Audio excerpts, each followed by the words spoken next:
Good evening, everybody. Welcome back to One Hub Racing. I hope you've all had a nice and restful new year. Hopefully the drivers in the Pinnacle tier haven't been resting too much. Yes, it is round number 3 of the top tier at One Hub Racing. It's Monaco without the barriers. It is the Hungarian Grand Prix. My name is Luke, and alongside me, as always, is one of our prospect tier drivers. It is Indecisive Mac, also known as Matt.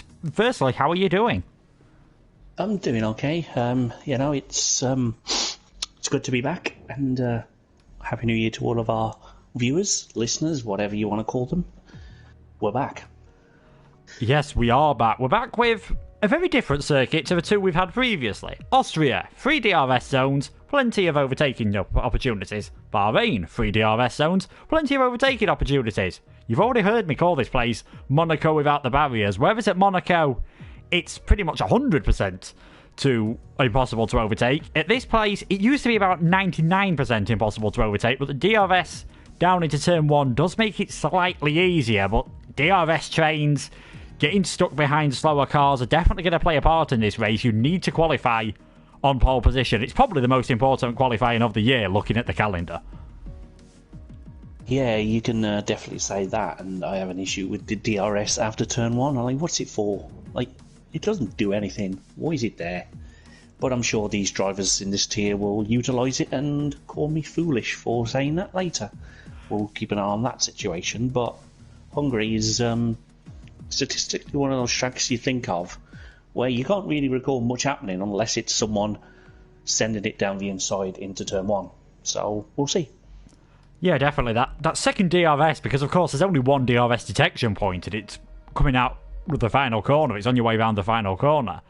It's a bit of a nice boost if you've just overtaken someone into turn 1, because it means you get a lovely bit of DRS opening that rear wing to help you to defend. And really, that's where you're going to see all the battling through turn 1, on your way up the hill towards turn 4. So downhill through 2 and 3, then back uphill towards turn 4. That is pretty much where you're going to see your main amount of battling on this track. You might get a tiny bit in the final sector just as you start the final sector, I should say, as you are heading your way around turn 12. It's possible there. It's possible maybe into 6 and 7, the chicane, if a driver in front of you makes a mistake. But it is really difficult around this circuit, and it's been a while since One Hub has visited the Hungaroring. It was quite a long time ago now. Season 14, the last full season we did on the game in F1 2019. So the drivers won't have had a chance to race on this too much at One Hub. But judging by the pre-race interviews, it's a circuit quite a lot of the drivers seem to actually enjoy. Yeah, it strikes me as quite peculiar, that one, as a track to enjoy. I used to, but I'm sulking, so. There's some sort of setup balance which everyone will need. There's one real straight, but the rest is sort of sweeping corners or high-speed corners, and it's really tricky to get the right balance. But if you get that, you're in for a very pleasant afternoon indeed. Yeah, definitely. You've got to get that right balance. The drivers were talking about it in the pre-race interviews. That middle sector, those long S sections, you've got to be careful through there. Lakitu mentioning that if you just go a bit too fast in the race, you can start overheating your tyres. And we know what it's like on this game. You start overheating your tyres, you lose more and more grip, and it is just a vicious circle in the end. So it will be interesting to see how the drivers cope with that.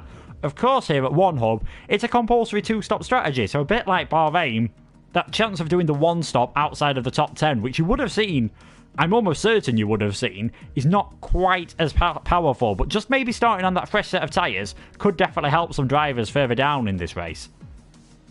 Yeah, we saw it in earlier tiers, starting outside the top 10, giving you fresher tyres, and those are in and around you in the top 10 can give you a big advantage later on in the race, as your tyres will be fresher towards the end, but you never know what weather we're going to have. It's just as likely to rain as it is to stay dry. It's kind of like Britain. If you look out the window, you see the sun, it's about to rain.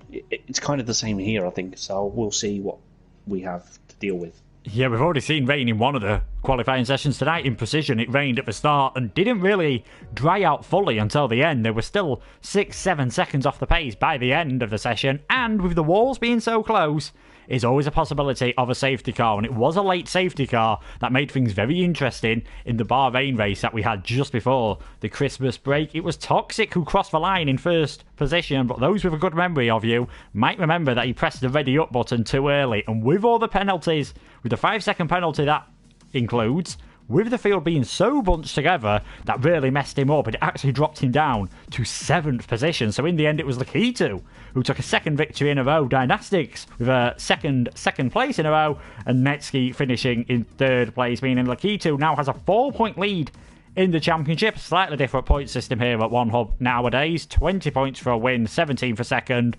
All points all the way down to 12, and we still have the top 10 and outside the top 10 fastest lap. There were quite a few penalties. We'll go through a few of the others. Lawman's got a 5-second penalty, which, as he retired, didn't affect his position.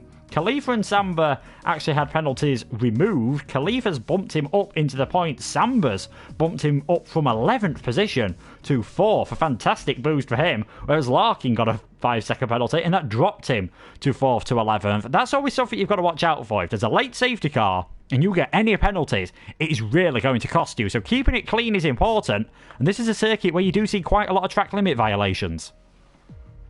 Yeah, it's very easy to do, though. On the crest of turn 4, it's blind. So if you turn in slightly too early, you get one slightly too late. You tend to get one that the track limits around here are a little bit harsh there. But I guess it's the same for everyone. So you just got to find a way to cope with that. But we're shortly be ready to go, as we've now got 17 in, so I'm looking forward to this one. Can they deliver like they did before the break? Yeah, we did see some absolutely fantastic battling all the way through the field throughout the break. Today might be a bit more of a strategical race, as we've already said, overtaking a bit of a premium around the Hungaroring. First used in Formula 1 in 1986, and you might have seen it on YouTube and many clips before, Nelson Piquet's drift pass around the outside of Ayrton Senna. I can't repeat on air this sensation Nelson Piquet said he got from that, but it was a fairly happy one. Let's put it that way. Not changed too much over the years. The biggest change came in 2003, where they lengthened the straight into turn 1 and slightly changed the final sector just to try and improve the overtaking opportunities. It is still going to be very difficult. The two-stop strategy will definitely help those starting at the head of the field. You don't want to get any penalties. You don't want to get stuck behind a slower car. If you have an incident on lap 1, at least with a compulsory two-stop, you get another chance of doing another pit stop, but you'll have to drag your tyres quite a bit longer. And like I said, you don't want to get stuck behind a slower car on this different strategies. If you're starting on the softs and you pit early and you get stuck behind someone on the mediums, chances are if they've got DRS, you're probably not getting past them. Yeah, that's probably about right. If people around you have DRS and you don't, then you might as well just get out and walk down the straight, because that's about as useful as you're going to be. But you never know, you might be able to do a switch back into turn 1 if you make them go a little bit deep. Who knows? There's a lot to be decided. As I think we're almost ready to go, so yeah, we got a bit of a Khalifa there suggesting he was getting ready. And interestingly, in the drivers' pre-race interviews that they have to do, they all get given 5 questions which they can choose to answer, and if they answer all of the questions throughout the season, they might have a chance of winning themselves a Next Level Racing wheel stand. But all the teams seemed fairly good. They were saying they were very confident. Janel had an interesting answer for Khalifa. He told Khalifa to hop off his back and to do some work, so it'll be interesting to see how they do. I think it was a bit in jest from Janil, who didn't do too bad in the first race, but was really annoyed, crashing out at the Bahrain Grand Prix, costing himself what could have been a chance perhaps at another top 5 finish, not being the best start to the season for the reigning precision champion. No, that's definitely quite the understatement, to be honest, but we'll see how he bounces back. And we might not even remember that slip in Bahrain come the end of the season if he can bounce back the way that we think he can. So let's find out how he does it, as Luke is ready to go. So I think that means the drivers will soon be loading in. And here we go. Yeah, I think if the drivers are getting ready to go, then hopefully we will get to see some qualifying. 18 minutes qualifying, of course, and then 35 minutes, 35 lap race. If they do it in 35 minutes, that would be absolutely incredible. It'd be more like they're playing F1 2050, I think, than F1 2020. We've definitely had the top few drivers seeming really quick. You've got to say Lakitu, Dynastics, Netsky and Toxic have looked like the top level at the moment. But as we saw in Bahrain, different strategies, a late safety car, it can just mix the order up. Who do you think is probably the most likely to maybe get themselves onto another podium, or possibly even become the second different winner of the season, seeing as Lakitu's had 2 out of 2 so far? Yeah, I mean, you've got to fancy Netski probably outside of Lakitu, but there's also a few others which we'll cover very shortly as qualifying is getting underway. We'll touch on them in the session, and I will pick one to watch in the very early stages, which usually means they're going to find a barrier. So let's hope I break that curse tonight. Yeah, I seem to have a good record of when I pick drivers to go on qualifying laps, they seem to invalidate it, which is quite annoying. We'll run through the championship again. So Lakitu is on top at the moment on 40 points. Dynastics has 36. Netski, who is one of our race premium drivers here, he is third in the championship. He is on 26 points. Toxic is fourth on 20. Samba and J-Luke, 5th and 6th on 12 points. We'll go through the rest of the race premium drivers. Scopefielder and Ollie Flavel, they're 9th and 10th respectively on 8 points each. In 12th place it is Konzo on 5. Lukey has 4 points in 13th. Larkin is 15th on 3 points, and Khalifa's just behind him on 3 points as well, in 16th in the championship. And Cliffy, no points so far. He has only took part in one race, so in Austria, and he did DNF in the early stages in the wet conditions. This close new championship really makes it interesting with this point system, because there is a possibility. Let's say Lakitu finishes second tonight, Dynastic wins and takes the fastest lap. They're tied on points. That is how close it's been. These 2 wins that Lakitu's had so far, one slight mistake could completely blow the championship wide open. It can, and that's, I think, what we want to see. We want to see racing, of course, but any mistake by the front runners and people with this new point system can capitalise on that, and I think that's going to make for an all the better championship fight, and I welcome it.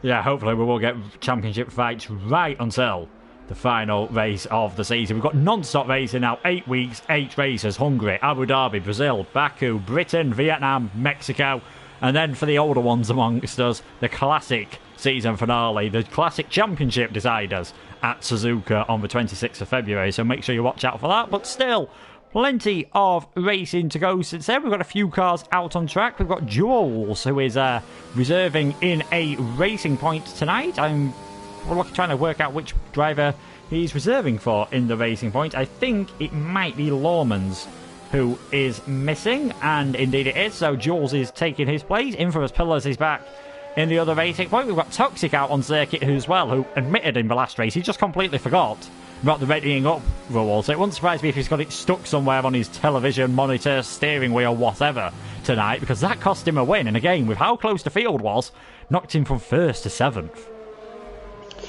Yeah, I knew there was going to be a few penalties, especially for readying up early, but I generally forgot that it would affect him so much with the late safety car. I was just engrossed in the action, and he will definitely have multiple copies of that lying around the... I imagine the rig he's got set up, and possibly in another room too, so when he goes for a drink he can remember, don't ready up. Yeah, you definitely do not want to forget that if possible. We've seen already, as we're saying, how costly he can be. We've seen how costly 5-second penalties can be. You can also get penalties if you don't use the TAS system properly. I don't think anyone has yet fallen foul of that in this tier so far. But we're going to go on board then with Larkin, who has now joined the XL Racing team, hence the new gamer tag. He's another one of our race premium drivers, which guarantees you season entry, extra perks in the race, like getting mentioned on your hot lap for the start of qualifying as he heads now down towards turn 1. Completely ignore the sector time on the screen, because I'm not sure what that's on about at 2 minute 30. He heads towards turn 1 very late, braking there, misses the apex ever so slightly. To be honest, it doesn't look like he's going on a hot lap at the moment. It looks like he's just chilling around, not using full ERS. So we'll go on board then with our championship leader, Lakitu, as he crosses the start-finish line. He's definitely pushing on those soft tyres, braking into turn 1, down to first gear before quickly shifting up into third gear. Short shifting to reduce wheel spin. DRS open once again as you head towards turn 2. Expect to see a lot of side-by-side action in the race. Do not touch that curb on the inside, otherwise you could spin round. The car wanted to drift wide there slightly as he headed through turn 3, then a very tricky turn 4. You can invalidate on the inside or the outside here, and Lakitu leaving a bit of a margin forever, as again you got to avoid that curb on turn 5. Now into the braking zone for chicane for turn 6 and 7, and now it is pretty much single file for the next few corners. This S section towards the end of the second sector through turns 8 and 9. Be very careful there not to invalidate as well. Flat out through turn 10, slight dab on the brakes into turn 11 as you now head towards the final sector of the track, which was reprofiled 19 years ago. Into turn 12, just once wide there, but gets away with it as he lifted off the throttle. And then two 180-degree corners to end the lap. A very deceptive exit to turn 13. Quite often it looks like drivers are heading in towards the pits as Lakitu on the throttle on the DRS towards the finish line. 113.7 puts him in 5th place. He did run out of ERS towards the end there. Netsky 113.0, a fantastic lap time. We were talking just before qualifying, we might see drivers in the low 1 minute 13s. Looks like we're probably going to need a 1 minute 12 to get on pole position here. Yeah, it certainly looks like it. And there's well, I was on board with Ferrari of Dan Murphy, who seems to have had a bit of an incident there. That's a very strange one. I was focused on the Ferraris because we had them and Renault in the team's press conference. And Ferrari were asked about how they started off with decent in the lower tiers, but it all went wrong in position and a no-show in Pinnacle. Are they happy, or is there a sour taste in their mouths? And they answered that they were happy with the 1-2, but the other tiers didn't get a look. So the DNF won in the first round. So we know that he's capable, and Pinnacle was a disappointment. However, there was promise in the podium, so they're happy with the lower tiers. They don't feel sour, so they just would like to see some more stable results. Which, after an incident like that, I'm not really sure what happened there. So that one might well be one for the stewards to look at later. But we'll look at the other Ferrari as he does a lap in Scottfielder, who's about to start one, I think. And Renault, of course, were asked a similar question about what happened to the rest of the team outside of a prospect tier driver, and they said, well, that driver did do a good race, but it's been a disaster aside from him, so we're looking how they can improve. But if the drivers want to drive for us in future seasons, they will have to up their pace, that's for sure. So Renault have been put on notice by the look of it from the team boss. Yeah, definitely. They only actually, I think it was 6 points they managed to get in the top 3 tiers, and 2 of them were in this from Larkin. And the constructors kind of shows that they've been struggling so far. Williams are first on 48 points. Mercedes only 2 points behind on 46. Alfa Tauri are in 3rd. Then you've got Alfa Romeo, Red Bull, McLaren, Ferrari, Renault down there in 8th place. And then Racing Point and the Haas team. And remember, the way it's set up at one hub, you generally expect the top teams to be towards the top of the standing. So it's been a good job from Dynastics and Samba Gamer on their debuts to get themselves up there towards the top of the field. And Samba Gamer was asked in the drivers' press conference about how he's been the most inconsistent driver. He had a terrible race in Austria, finishing 17th, and he finished 4th last time out in Bahrain. He was asked which one was for real, Samba, and he just said, in Austria it was a bad qualifying, I got damage on lap 1, and that was it. I expect more of what we got in Austria. And to be honest, 7th place at the moment, he's looking pretty good indeed. Scopefielder gets a bit slidey coming out of turn 13 there, had to lift off the throttle ever so slightly. We'll see if that affects him too much towards the line. Not a bad time at all. 4th position there for Scopefielder, although judging by the sector times, he was 3/10 off of Dynastics in sector 3, so possibly that slide might have cost him a chance of getting on the front row of the grid for now. Yeah, luckily it's early on in the session. He'll know what he did wrong there, and he'll look to correct that later in the session as we tick to just under 11 minutes already. So that's a frantic start. We've had one incident already, and let's have a look at Renault driver who's just started a lap in Conzo down right now in P17. But while we look at that, we've got hot and cold drivers every week. This week the hot driver is Lakitu, and because he's the only driver to win both rounds of the season so far, and does have a 4-point lead as you mentioned earlier, but if the pattern keeps up he shouldn't have anything to worry about. And the cold one, last time you seemed a little bit perplexed by the choice of Janel being cold. The reason is because he couldn't decide between wearing his cowboy or astronaut outfit, so he tried to put on both during the race, but he didn't really work out very well, so that's obviously something for him to work towards. Yeah, hopefully he's decided his outfit tonight. Conzo was 3/10 up in the first sector, but he's backed off his lap all of a sudden, so we're not going to get an improvement from him. J-Luke has gone personal best in sector 1 and sector 2, so he's about 2/10 up at the moment. This could put him close to Arnaud, and that's generally what we've seen this season, is the 2 Alfa Romeo drivers in the first 2 races at least have looked to have similar pace. And there we go, just 0.003 of a second separating them. J-Luke gets his way into 10th place at the moment on what are 3-lap old soft tyres according to the screen, so that's not a bad job whatsoever. We'll go further up the field. Netsky, purple in Sector 1. He's pushing more and more here. This could be, if he gets this right with the track evolution, this could be the first man into the 1 minute 12 as he was fastest on qualifying night. Looks like he could be fastest in qualifying here with half the session to go. Yeah, it's looking very promising for him as he's just about to enter Sector 3, and we'll keep an eye on that as he's up again in Sector 2. This could be a very frantic end as he's just come across another driver who gets out the way very cleverly as he comes into the penultimate corner. It just seems to go on forever, this corner. There's not really any braking after the initial braking phase. You just hold the throttle. Same for the final corner. Square the throttle as you get near the curb. Open the DRS, and that is a 1.12.8, and that is going to take some beating.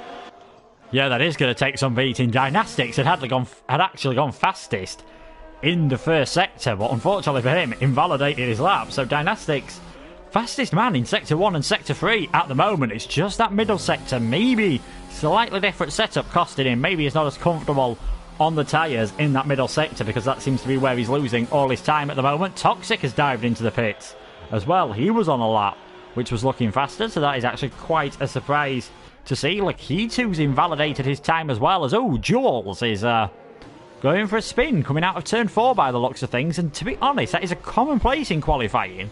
You do see drivers losing it, and when you said initially Dan Murphy had crashed, when I looked at the minimap, I was expecting it to be up at turn 4 or 5, not at coming out of turn 1, although to be fair, coming out of turn 1 as well. Sometimes you do see it, drivers just hit the curb, light up the rear tyres, and we said Monaco without the barriers. Turns out coming out of turn 1 and out of turn 4, they are pretty close. Yeah, they couldn't be much closer, but it is very tricky. I think I know what happened with the Racing Point there as he comes out of turn 4. I think he's got a little bit wide, tried to hold it, backed off, and then overcorrected and possibly just put himself into a spin. But luckily he hasn't broken the car or anything, so we can continue on this session. Let's find Arno, who's coming into the chicane, which is blind and very tricky, but once you get it right, you've probably got it now for the race. But let's see how he gets on through the remainder of Sector 2 and into Sector 3. He looks very tidy so far. He's up a little bit on his personal best, and that will give him 3/10 up, but I think he may have just invalidated as he went into Sector 3, so that's unfortunate for him. Ollie Flavel seems to be invalidated as well. I think I've done it, I've got Yorkers every time I go on a driver, they invalidate. Schofield is out of the session, he's in a wall. That's coming out of turn 5. Yeah, that's a strange place, that one.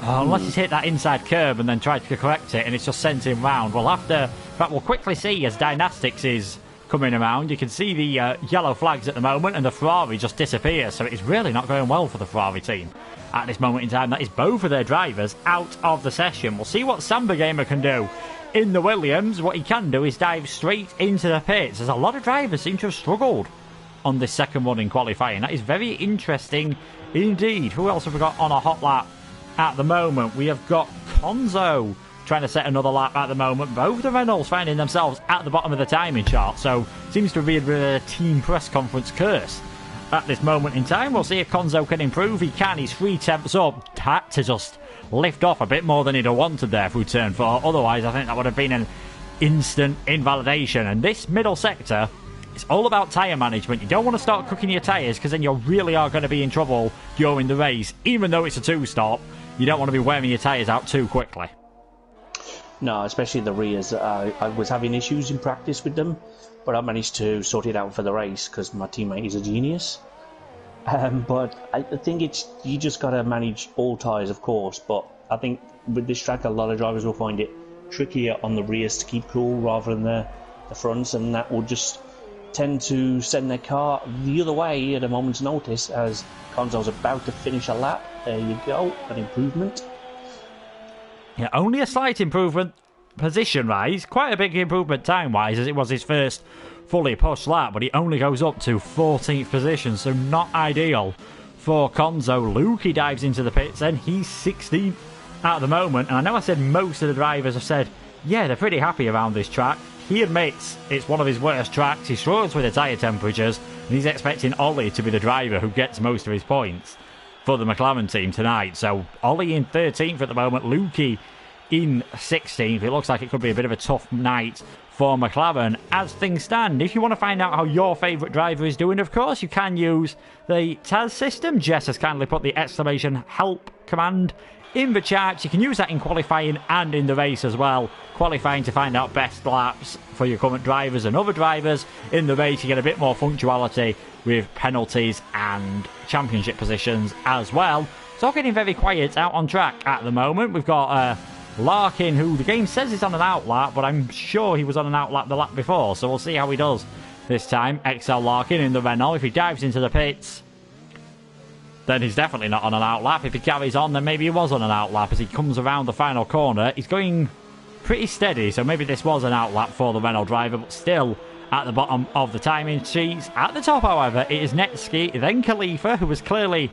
taken his teammates' message to heart, then Toxic, Dynastics and Scopefielder. At this moment, it's going to take some lap to beat Netsky, though. 3 tenths faster than everyone else. His first lap time would have still been good enough for pole position as things stand. Yeah, you see it often now. Your first time is often good enough, but I think it's just a marker to the rest of the tier as Arnold comes out the pits and may hamper Larkin, whose timing board is all over the place. I have no idea what he's doing. No, he's just... what is happening? Now he's come out the pits even though he's on a lap. I'm confused. Let's go and look at Arnold. He's definitely on track. Yeah, Arnold's definitely on track. We've got a few of us out as well. I'm expecting the mad rush to start around the 2 minutes mark is probably when we're going to get quite a lot of the drivers coming out of track, and perhaps sensing that, Lakitu has gone out a bit earlier on. He's taking it very steady in that middle sector on those soft tyres. Can't really blame him. Maybe just trying to save a bit of fuel if he's gone out of the pits very light indeed, which is obviously better. The more fuel you've got in, the more weight you've got to look around, and in qualifying, that is just pointless. That is just going to cost you chunks of time. So we'll follow our championship lead around on this lap at the moment as he wants to get ready. He needs to find a big improvement of nearly a full second to challenge for pole position, but only finding a tenth of a second would bump him up 2 places at the moment. So we'll see what he can do in the Alpha Tauri. Thankfully that traffic doesn't get out of the way as it looks like the 2 minutes mad rush might have been a bit earlier than that. The 2 Mercedes are actually pretty close to each other out on track, which I don't think would be a slipstream option around here, because it's only really on the run down to turn 1 where you'd gain, and they have now actually split up. But that's not something you'd expect to see, a slipstream around here, because you don't want to get stuck in the dirty air. It's so powerful as Lakitu invalidates his lap. That could well be qualifying over for our championship leader. It could be, but you really wouldn't send your cars out to get slipstream effect on this track, because the dirty air hinders you far more than you can get a little bit of help down the main straight. So that probably isn't that smart for the cars, but if they've backed off, as you say, then it should be okay. But it's very risky to be that close to your teammate. Yeah, Arnold there looking like he's stuck in a traffic jam on the M1. Tons of cars in front of him. Thankfully, they all got out of the way in time. He's got one of the Red Bulls on an outlap, not too far ahead either of Janil, who again does get out of the way. Arnold, slight improvement in the first sector from him, slightly worse in the second sector. So, as things stand, this would bump him ahead of his teammate, but he would be under pressure from a few drivers. Starting in 11th, not the worst idea though, because you do still get those fresh tyres, even though it is slightly negated by the 2-stop around this circuit. We'll see what Arnold can do as he heads across the line. Much better final sector from him, does bump him into 9th position. At this moment in time, Khalifa just starting his hot lap. He's not improving at the moment. It's very busy out there, out on track. Every car is out on circuit, apart from Arnold, who's just retired, and the 2 Ferraris who we saw having their incidents earlier.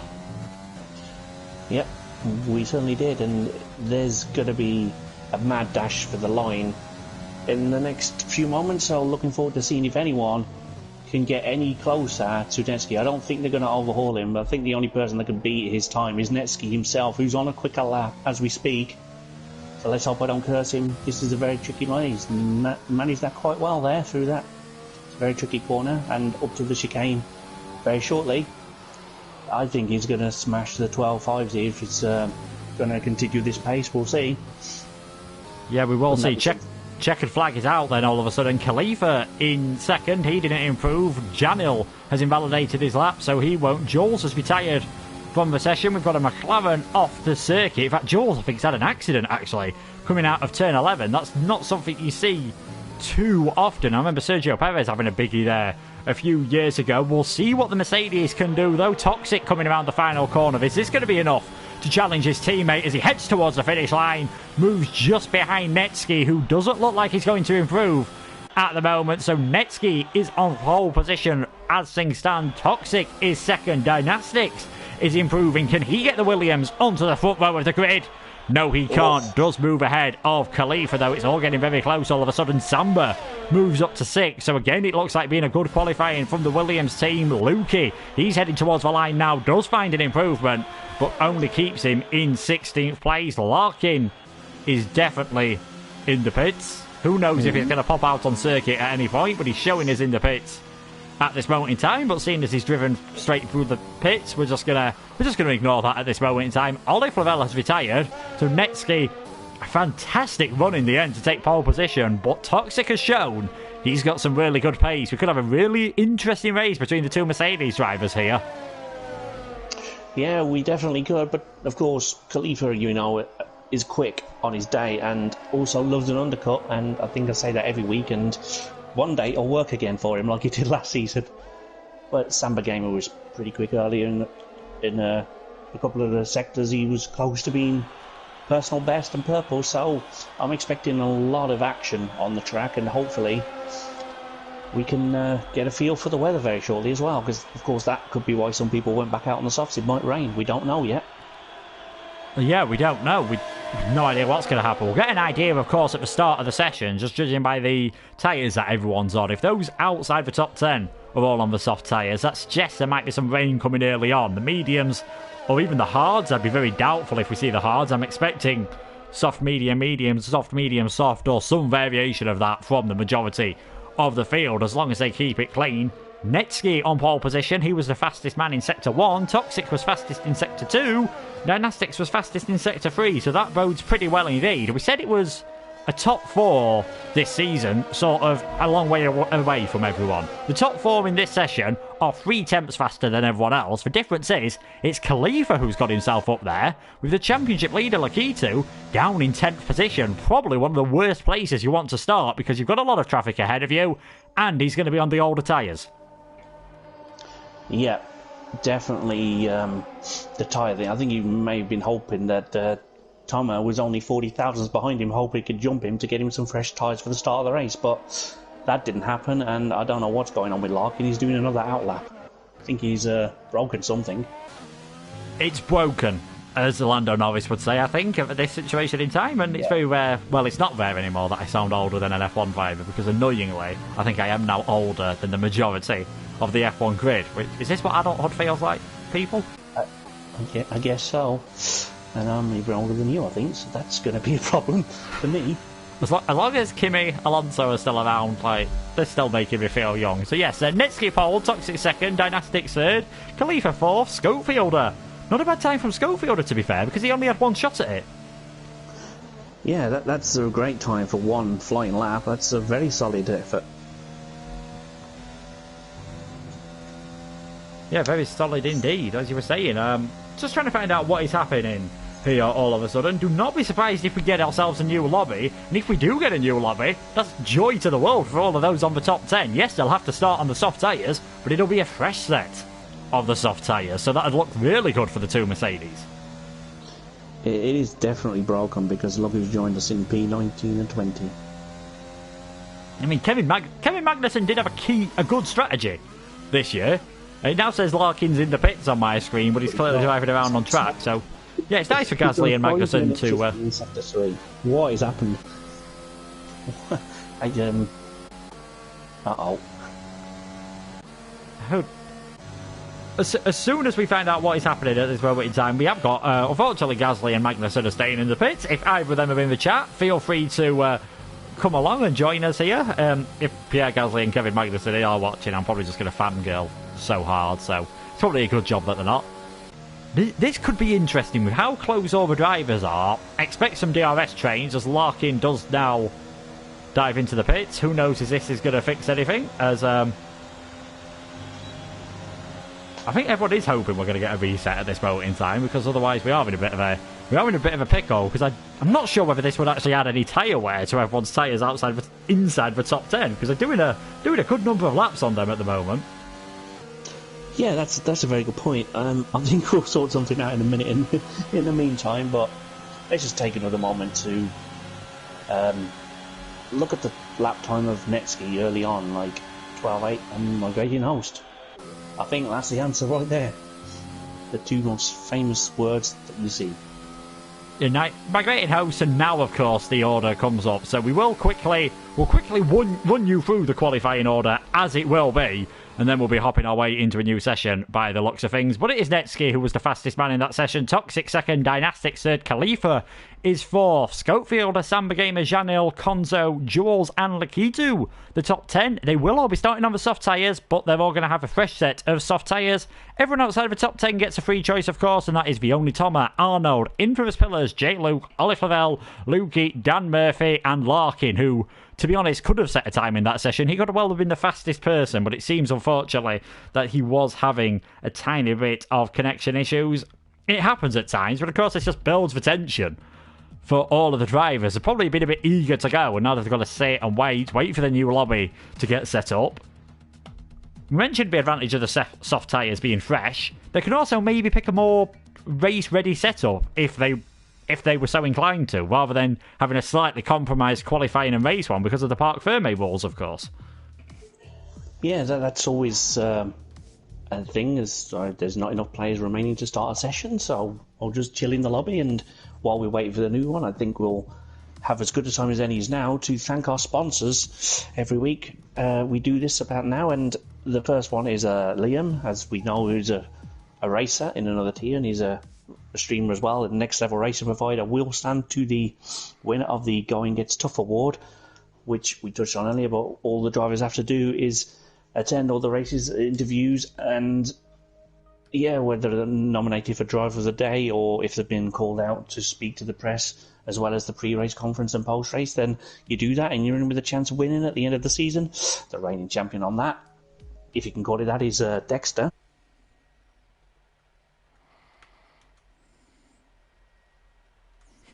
I will pronounce it the same. But there's our sponsors. They all do magnificent things for us here to allow us to do the commentary for you. Yes, they do indeed. Luckily, we've got this new lobby up pretty sharpy, so fair play to Lukey for getting things sorted fairly quickly. Again, builds up the tension. Thank you to the sponsors, as we mentioned, Next Level Racing with a wheel stand. And, of course, Liam and Vespertine sponsoring the trophies. Everyone in the top 3 gets a trophy and will get themselves some lovely PSN credit or an Amazon gift card. The Constructors Champions as well getting some trophies. And there is also a trophy for the Commentators Championship. This delay definitely... Well, one man it definitely helps is our championship leader. We mentioned Lakitu probably would not have enjoyed starting in 10th place on a set of soft tyres, which had already actually done 2 hot laps. This really brings him back into the frame, otherwise he could have had a very tough evening. Yeah, it definitely would have been a tough evening on those tyres, but never know. He might have a completely different reason for having a tough evening very shortly, so we'll see, of course. Weather and all that as well. Yeah, well, we'll see what can happen. The weather's on dynamic at the moment, so that is something to watch out for, because I'm just reading the Discord chat. We've got some of them saying it's clear weather, and some of them saying it was raining for the race, so they might actually set the weather to what it was meant to be. We'll have to wait and see how that goes, or they might just leave it on dynamic, because again, some of the drivers might have done their qualifying setups and their qualifying laps based on what the race weather is going to be. I think it's fairly certain we're probably going to get some safety cars in this race. It's such a close field. We've seen already it's very difficult to overtake, so sometimes drivers, if they've been stuck at the back of a train, might get a bit desperate. We might see a bit of contact. We might see a lot of undercuts happening all of a sudden as well, because if you're at the back of, if you're in a 6-car train, for example, don't ask me why I picked 6, it just seemed like a fair enough number. If you're stuck at the back and not overtaking, you might as well just dive into the pits, put a set of medium tyres, let's say, if you're starting on the softs. You're probably going to jump at least halfway up the queue.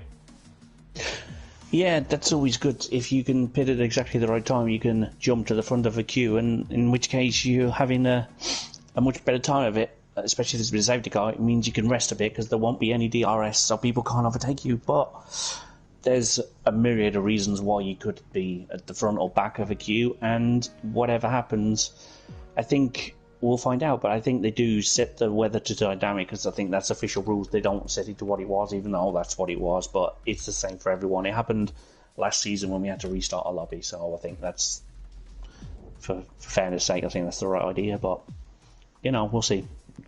Yeah, we'll see indeed. So it won't just be Luke setting up the grid now, and then as soon as that is done, we should be good to go. Not an ideal qualifying for the Ferrari drivers either. I mean, Dan, we didn't really get to see his pace. Again, he only got to do one lap and then he made a mistake. Schofield did look quick, but he might have taken a bit of a confidence blow, of course, having that accident on the way out of turn 5.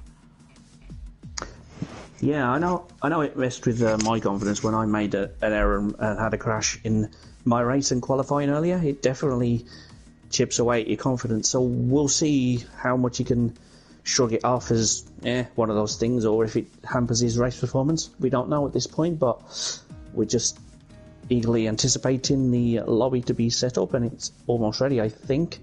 It's a lot of faff to reset a lobby and put everyone in the right order, but Luke is doing a fantastic job, so just be patient for a few more moments and we can have a magnificent race, even though it is Hungary.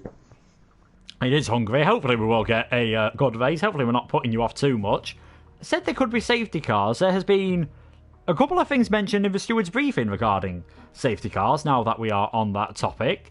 We saw a lot of collisions under the safety car in different races, in many different leagues. In fact, we saw Khalifa and Samba both get 5-second penalties removed. Another interesting one that has been noted now is the drivers have been told that they must keep within 5 seconds of the delta time, because there's been accusations of drivers going unnecessarily slowly under the safety car to avoid the double stack being a problem. You can get penalties in real life.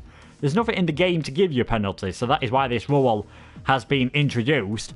And that could definitely make things awkward. If you and your teammate are next to each other, you're just going to have to accept now that you're probably going to get held up in the pits and you're probably going to lose a few positions.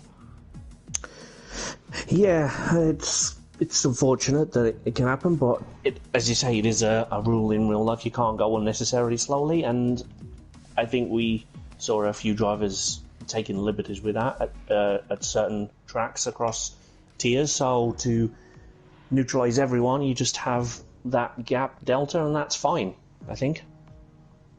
Yes, as long as you keep within 5 seconds for the majority of your time. It doesn't matter if you slip under at one bit, as long as people lose concentration slightly, so that's fine. Just like the game gives you 15 seconds, we're not going to be, you was 5.001 seconds, instant penalty, so there will be a bit of leeway. The weather is still on dynamic, so this could change everything for all of the drivers, and they will start to ready up now. You're going to have to be brave to look past the two Mercedes drivers. Netsky seems to have a lot of pace in qualifying, Toxic as well. And if they're sensible, you might see a bit of teamwork between the two, just to maybe build a bit of a gap up over the rest of the field. Yeah, I'm sure they'll have some sort of arrangement to pad the gap to the rest of them, especially as one of them is the leader of the championship and will need as much help as he can get to protect him from behind. His rear gunner will be in operation, I'm sure, but something we see a lot in real F1.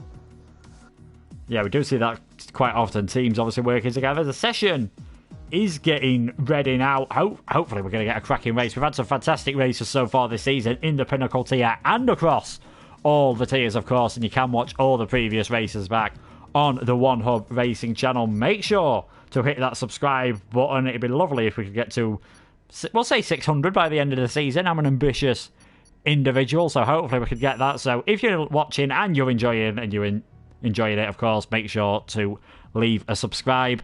This is going to be an important race. There's a few people who said after Christmas, yes, I need to improve. Things haven't gone my way at this moment in time. Lukey said he's been rusty. Larkin said it's his first race, so he's probably rusty. The only Thomas has said, I haven't got the pace, but hopefully I can improve after the winter break. They'll really be wanting to kick things off here for the second part of the season, the main part of the season. It's almost like the Austria and Bahrain might have been a bit of a warm-up for some of those drivers. Now they've really got to get into the swing of things.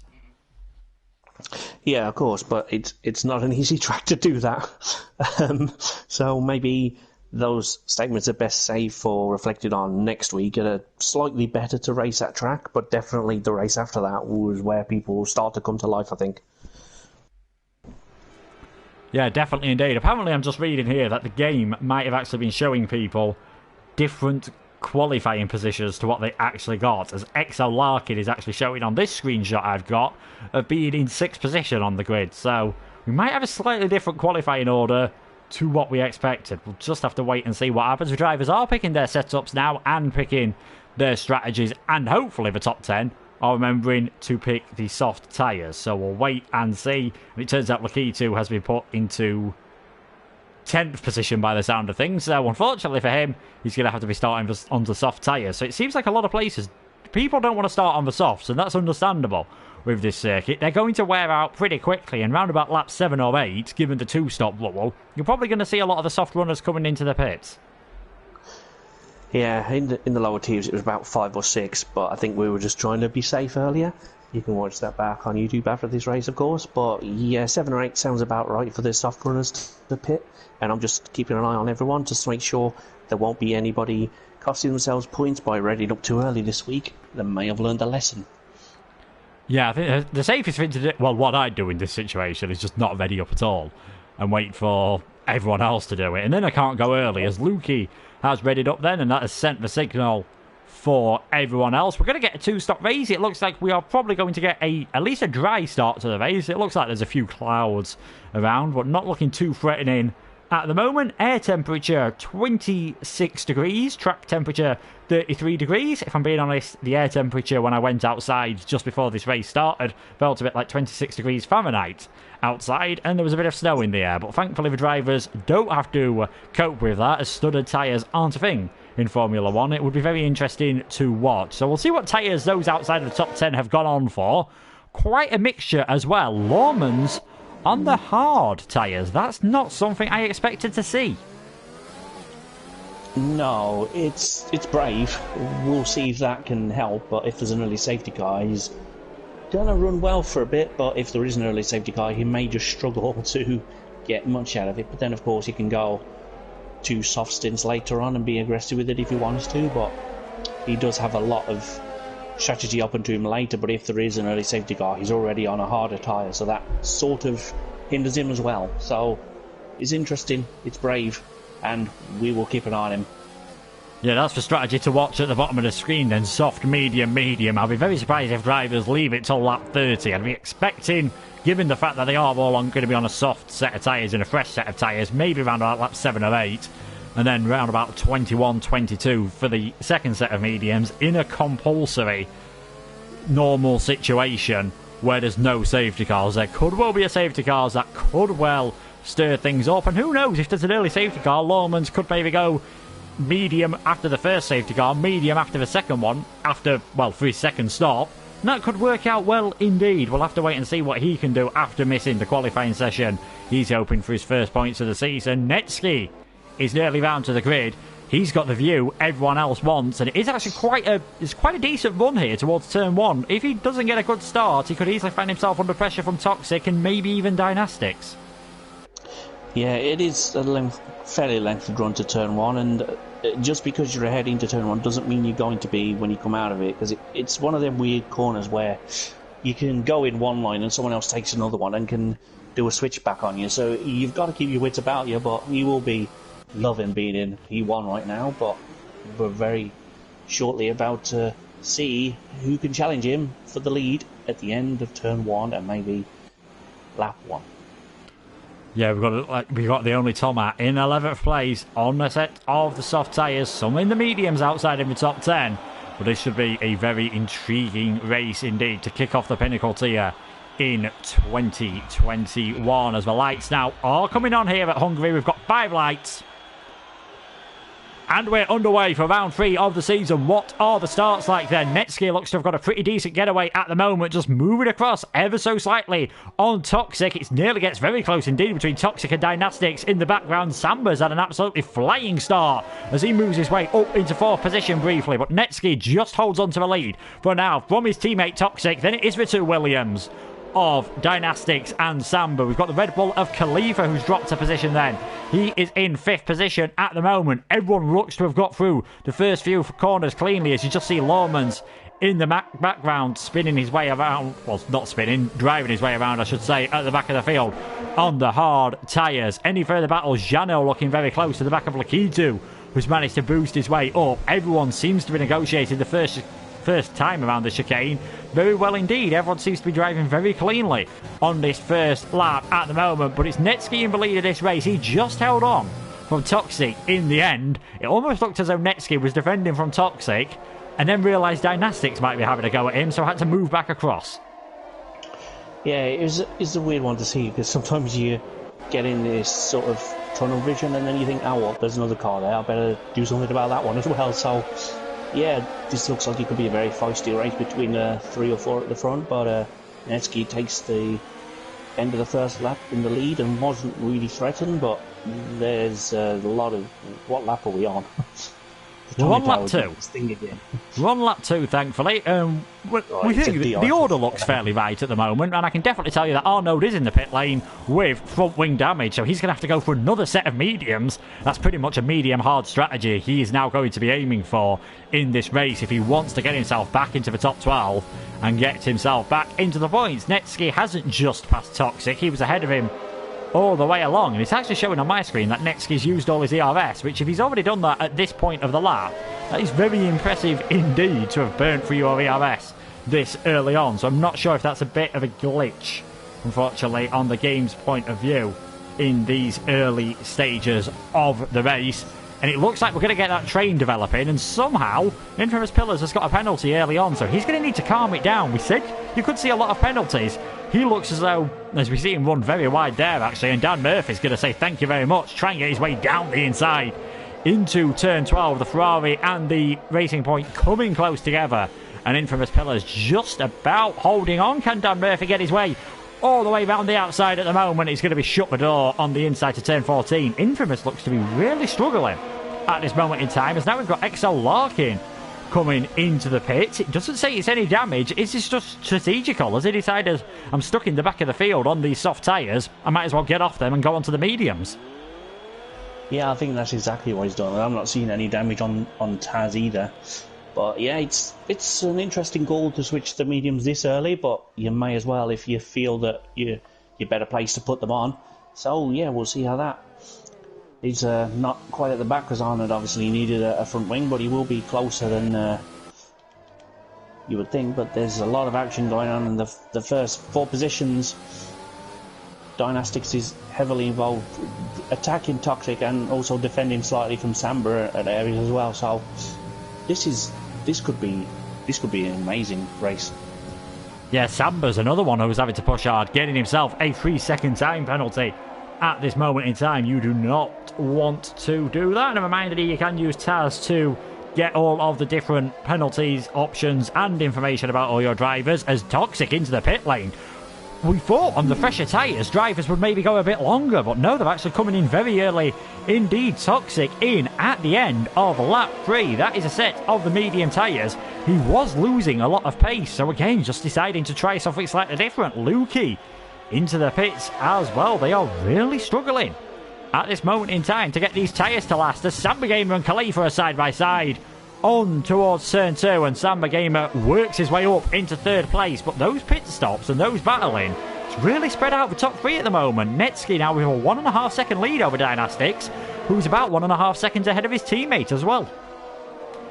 Yeah, I think some of these early stops, possibly to do with track temperature being through the roof right now, he's probably melting the soft tyres. But another thought came to me, it will rain in the second half of the race, so they just want to make sure they get there. But I could be wrong on that one, but that's also a possibility. Yeah, again, the clouds not looking too bad at the moment. Air temperature and track temperature have gone up by a couple of degrees since the start of this race, so that might be an indication that it's going to be dry. It might be an indication that a storm is coming, as Lawmans using his hard tyre as well to get ahead of Dan Murphy. And I think you're right, I think the track temperature is just murdering these soft tyres at this moment in time, so they're going to have to go a bit longer on the mediums, or maybe even put the hard tyres on towards the end, as our top 2 drivers, Netsky and Dynastics, into the pit. So that promotes Samba Gamer into the lead of the race, but maybe not for too long as Khalifa down the inside he goes, using that DRS on the red roll to reclaim the lead of this race. And there's nothing Konzo and the others can do, really. They're just going to sit and wait for now, because you're really not going to pass someone in front of you into turn 1. If they've got the DRS as well, might be worth them jumping into the pits as soon as possible. Yeah, I would have thought Jano will go in, being teammate Khalifa. Seeing that his teammate went on, he could have easily came in for the mediums, but now he's going to lose a lot of time unless he's willing to double stack. It's brave to do that, but you know, I'm not out there racing for a reason, so I'm sure he knows what he's doing. Yeah, the Haas team are going to be in a similar situation as well. The only Thomas just seems to be struggling a bit at the moment, just off the back of this pack slightly, but his teammate for tonight, Jules, didn't pit either. So Jules doing a pretty good job as a reserve for the VER team in the Haas at the moment. He's in 6th. Schofield is showing some good pace as well after his accident earlier on in qualifying. We do still have all 19 runners that were with us tonight, and I think a lot of them that are still out on track on the soft tyres might be diving into the pit lane. And there we go, Khalifa, Samba Gamer and Schofielder and Lakitu, and I'm imagining we might see someone else. No, yes, the only Thomas comes in as well. So Konzo is now in the lead of this race. Jules is in 2nd. Janil has the DRS but isn't close enough to go for an overtake. And J. Luke, now the lead car on those medium tyres. He was driver of the day last time out in Barvade. He's done pretty good with the jump up to Precision. Well, up from Precision, I should say, up into Pinnacle. Not in a bad place on the moment in those medium tyres. He's got plenty of free air to use them in as well. Yeah, that's all what you want, is plenty of free air to cool them down slightly. And maybe that's why some of the front runners pitted, because they weren't getting it. They were just stuck in dirty air from cars in front, so maybe thought, let's be safe and get some new tyres on. Maybe I'll get a bit of space, or maybe I can get ahead of them. And I think a couple of positions were switched in the pit lane due to slower stops, but this is good chance for J. Luke to definitely do something against also massive points today.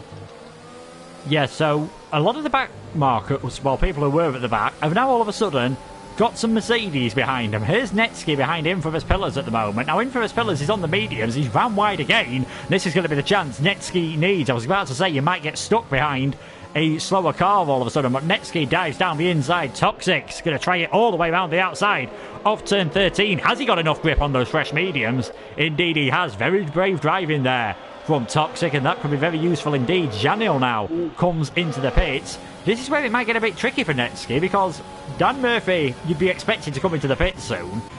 But if he gets stuck behind him in that middle sector, he's going to lose a couple of seconds to those in front, and that might just make the difference. Yeah, it might just make the difference indeed, as we see Dynastics going past Pillars, who seems to have just let him by. I think there's a little bit of miscommunication in the final corner. He tapped him a little bit, but I think no damage done. I can't see anything on the Taz damage, but there was confirmation that he just hit him, so I think he's just let him through, I guess. I don't know.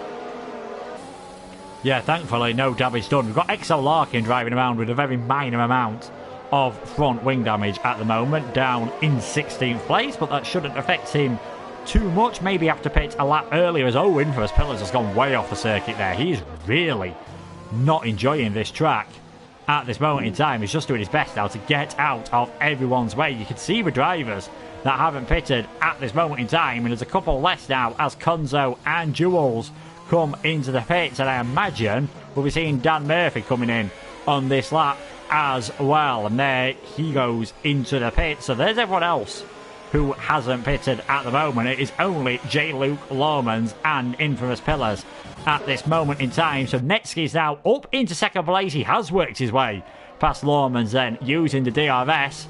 Now he's got the free air to use those fresh medium tyres, of course, and Toxic might just drop back ever so slightly, because he might get stuck behind Lomans. Khalifa's actually lost a bit of time in those pit stops. We've got a yellow flag in sector 3. Pillars has retired in the pit, so we are down to 18 runners. Something I've noticed very interestingly, Dynastics has gone for the hard tyres. Is he thinking about a possible run on the softs at the end of this race? He could well be, yeah. It's something I was about to comment on as well. I noticed he was on hard, so I'm thinking, yeah, go on, fella. Make it work for you. And he's harrying Toxic right now, so he's got a lot more grip than Toxic seems to have on the softer tyres, so it's maybe the hard tyres like the warmer conditions better. So maybe you'll see some of the old, like J-Luke may fit the hards on just to get closer to the end and then put the softs on for the final stint or something. If it doesn't rain, of course, that's always assuming that we're going to have a clear race, which it looks like with the blue sky we're going to, but storms can happen very quickly around here, as we know, so not ruling anything out yet, but hard is a very interesting strategy to be on at the moment. Yeah, and here comes Toxic then, straight down the inside of Lohmann's using the DRS, and it can rain around this circuit quite often, as you said. The first 2 wet races around here were both won by Jensen Button, so it's a shame he's not racing in one hub tonight. I'm sure he's busy with the birth of his child, of course. Jules works his way past Janil. He's up into 11th, and that was a good lap from the Haas cars, as the only Tomac gets up past Larkin as well.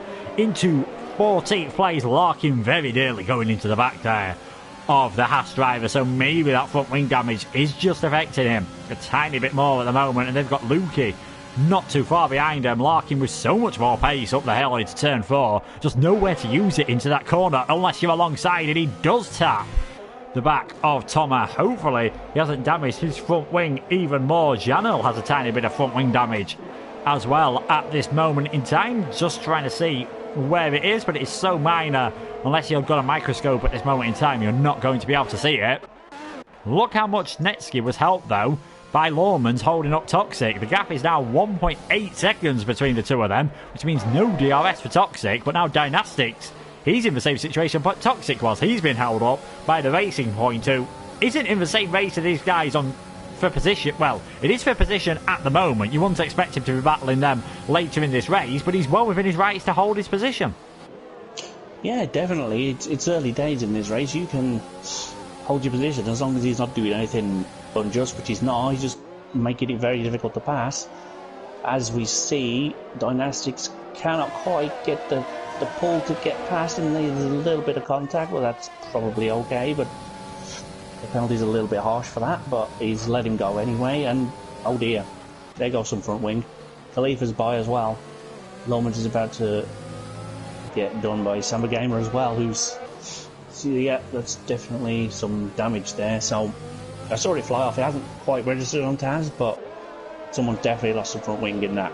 Yeah, it is Lohmann's. It was weird. From my screen, it almost looked as though Dynastics' car got stuck on the curb and then lost a lot of pace all of a sudden. I'm guessing Dynastics had to lift off the throttle as he was on the curb, as he took a compromised line through 4. Yeah, Lohmann's has gone into the back of him, damaged his front wing, and that is such a shame for the Racing Point driver, as on those hard tyres he wasn't looking too bad. He's now going to have to pit, I'd imagine, for a set of mediums and then maybe another set of mediums or softs at the end of the race. We'll just have to see, but he will drop a long way down the order. And in the lead of this race then, the only driver not to have stopped, so not too surprising that he's in the lead, it is J-Luke at this moment in time, 3.7 seconds ahead. He's just got to think about his own race at the moment. He's now doing something different by the looks of things to everyone else in the field. He's just got to wait towards the end of this race and then hope that he can overtake around this circuit, which is probably going to be very tricky if we see some big DRS trains again. Yeah, it will be tricky, but as we've just seen, it's not impossible, but it's close to being impossible. So J-Luke's just having fun racing at the front and just see what he can get out of the day. I'm sure he'll be looking for some massive amount of points, and I'm sure he'll get that if he just keeps doing what he's doing. But Netsky will probably be, Janel gets a 3-second penalty there. There's way more penalties than I thought it'd be. So they are pushing really hard very early on. Yeah, they are pushing really hard. They're sliding their way around this track. Janel again struggling. I think even if you get a tiny bit of front wing damage, because of how downforce dependent this track can be, it really does cost you a lot of pace, but you're going to lose so much time having to come into the pits again, because you're probably going to have to pit again towards the end of the race, or just put on a set of the hard tyres and hope you can do okay. Larkin has actually made his second stop, and he has gone for a set of hard tyres, so after pitting very early on, he's almost on what would be a conventional one-stop strategy around this circuit. Here comes Ollie Flavel, though, on the back of Janel. These two are battling for the title in precision. Last season, they're battling for 11th at the moment, but just as hard as they were a couple of months ago. That second boost of DRS helping the McLaren round the outside into turn 2. He tries it on the brakes. Janel's going to try and hang in there. They touch slightly on the exit, but Ollie does get that position now. He is up into 11th. Janel's going to look to the outside into turn 4. You're a very brave man to try that move.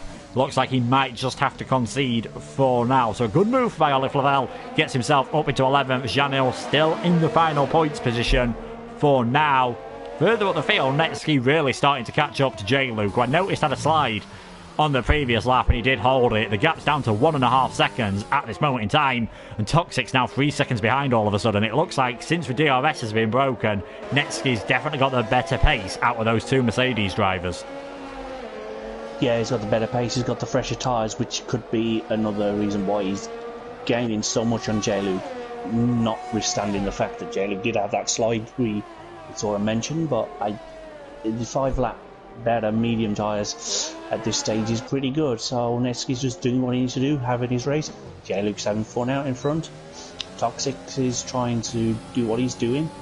Dynastics is in P4, just chilling on the hard tyres. Yeah, I just had double checked there. I thought he can't be on the hards, but he is. I'm losing my mind. Sorry. And Khalifa is doing good in P5. Yeah, Khalifa might be doing a bit better if he can get his way past Dynastics, because Dynastics has dropped back just ever so slightly at the moment from the back of Toxic. The gap is up to 2.2 seconds at this moment in time. Khalifa, next few laps, you'd imagine he's got to use those medium tyres to try and work his way through. He's got Samba Gamer just behind him as now. Dan Murphy down in 16th place picks up another time, well, his first time penalty, I should say. I do apologise, Dan. That was your first of the race. Everyone who's got penalties at the moment is on 3 seconds. Khalifa just needs to hug the back of Dynastics through these final few corners, because you'd imagine he's still at the point of the race where those mediums are in a better shape than the hards. Yeah, it won't last for long, so he really needs to make his advantage count now, but I think he's too far back to try anything in turn 1. Well, luckily he'll get the second bite into turn 2, but that's not really where you want to be overtaking anybody. No, we saw Janel and Ollie Flavel battle, and you won't be overtaking anyone if you light up the rears out of turn 1 there. Khalifa just losing it a bit on the curb. Dynastics doesn't have a lot of ERS, so that might have been an opportunity there. He's not able to do so, as Netsky has gone round the outside into turn 4 of J. Luke. Very kind for the Alfa Romeo driver just to let him have that position. I think he knew the move wasn't on, and I think we'll be seeing the Alfa Romeo coming to the pits then on the end of this lap. So Netsky now in the full lead of this race and just looks to build his advantage even more. Toxic on his own in a net second place, and then there is this battle for the net third between Dynastics, Khalifa and Samba Gamer. It's a bit of a battle further back as well for what is currently 8th, 9th and 10th. They've all kept it nice and clean, and the one at the back, Jules, has the fresher tyres, so that might be a bit of an advantage towards the end of this stint. Schofield, our championship leader, Lakitu, who as things stand would be losing the championship lead. He's not enjoying this track too much. He said in the pre-race interviews he did a few laps around Abu Dhabi. Maybe he should have done them around the Hungaroring instead. Yeah, I think that would help. Unless he just wants to, he knows he's bad here, so he's just trying to damage limitation mode, and he'll be stronger for next week. We don't know. We'll see next week, I suppose, but not in good position right now. No, he's in 8th position. He will still pick up a few points, but with Dynastics in 3rd and possibly looking good in that final stint, perhaps on a set of soft tyres, we'll have to see how it goes. J. Luke has come out to the pits in 14th position on a fresh set of medium tyres, so you'd expect he'll be able to work his way past Lukey pretty quickly, and maybe some of those ahead, because there's a bit of a gap in the field, so he won't get to a DRS train before he gets actually to Jules, Lakitu and Schofield, and by the time he gets there I imagine they'll have come into the pits anyway. So watch out for J. Luke at the end of this race. He's down in 14th at the moment, not in a point scoring position. I'll be very surprised if he doesn't get any points at the end of this race. Maybe there'll be a nomination for driver of the day once again. Further up the field, I think we're reaching the point where the mediums aren't as good on Toxic's car as they are on the hards of Dynastics. That gap is back down to about 1.5 seconds, and Dynastics will be so relieved if he can get back within DRS range, because that will relieve the pressure from Khalifa. Yeah, it certainly will relieve the pressure from behind, as he's just latching on to the Mercedes ever so slightly. As you say, the gap is falling, but then he is pulling Khalifa with him, who in turn is bringing Samba with him. So this is going to get good. Yeah, this is going to get good indeed. J. Luke has managed to get past Lukey, then using the DRS, the battle of the Lukes. J. Luke into 13th place. His teammate Arnold has come into the pits as Lukey's earned himself a time penalty there just for running slightly wide. Arnold into the pits, and that is a set of hard tyres going on his car towards the end of this race. After that pit stop early on, he's in last place and might be hoping for a late safety car to try and get himself any big point score. At the moment, you've got to say it's been a very clean race at the moment. We haven't had any retirements. We've not had a virtual safety... Well, we've had one retirement, but that was in the pit lane, I should say. We've had no on-track retirements, so no safety cars or virtual safety cars at the moment, as Lawmans picks up a penalty. It's perhaps not been as clean track limits-wise, but you'd expect that around this circuit. Netsky just doing a fantastic job at the moment. We're nearly at the halfway point in this race. Unless something changes with the strategy, like a safety car, unless he makes a mistake, just looks like no one can touch him tonight. Yeah, he came close to not being on pole. It was a good lap. Well, I'd say a good lap. That seems a bit unfair to Toxic, who had a hell of a time to try and get on pole position, but just missed out. So he was nearly just there. But in the race, he just seems to have gone to another level, and he's just controlling everything he needs to right now. And it's great to see.